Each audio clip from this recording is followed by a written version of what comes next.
এটা সেই যুগ যে যুগে পিতামাতার সাথে দাস দাসীর মতো আচরণ করা হয়। সন্তানরা ভুলে গেছো তোমরা যে তোমরাও একদিন পিতামাতা হবা।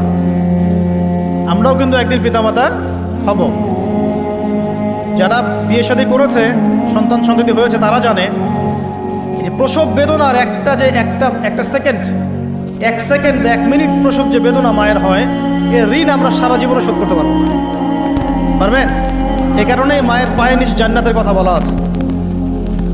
মাদের সম্মান আল্লাহর কাছে অনেক বেশি, মেয়েদের সম্মান অনেক বেশি। এই নারীবাদী ফ্যামিলিস্টরা যা বুঝিয়েছে, ইসলাম এমন নয়। তো ইসলাম এমন নয়। ইসলামে মেয়ের মর্যাদা সবচেয়ে উপরে। সেই মেয়েদেরকে আমরা এখন কি করেছি? কাপড় চোপড় সব কমিয়ে কমিয়ে বেপর্দা করে রাস্তায় নামিয়ে দিয়েছে। যদি একটা মানুষ নিজের সম্মান না বোঝে, তাকে সম্মান কেউ দিতে পারে? নিজেকে চিনতে শিখুন। আমাদের সম্মান আল্লাহর কাছে অনেক বেশি। এটা বলছিলাম প্রিয় ভাইয়েরা, মায়ের পায়ের নিচে আল্লাহ পাক সন্তানের বেহেশতের কথা বলেছেন। মা বোনদেরকে 4টা কাজ করতে বলো, অনলি 4টা কাজ। 5 ওয়াক্ত নামাজ যদি ঠিকমতো পড়তে পারে, 1 নাম্বার। 2, রমজান মাসে রোজা রাখে। 3 নাম্বার, পর্দা ঠিকঠাক মতো করে। আর 4 নাম্বার, স্বামীর আনুগত্য করে।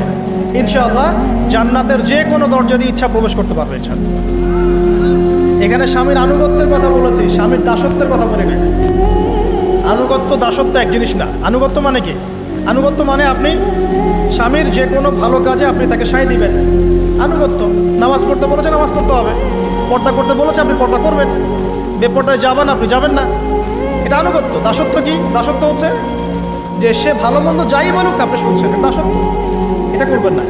মা বোনরা 4টা কাজ বাসায় গিয়ে আবার শুনিয়ে দিবেন। নবীজি বলেছেন 4টা কাজ কোনো মেয়ে করলে জান্নাতের যে কোনো দরজা দিয়ে ইচ্ছা প্রবেশ করতে পারবে। 1 নাম্বার, 5 ওয়াক্ত সালাত।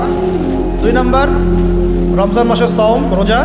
3 নাম্বার, পর্দা ঠিকঠাক মতো করবে, লজ্জাস্থানের হেফাজত। এবং 4 নাম্বার, স্বামীর আনুগত্য করা।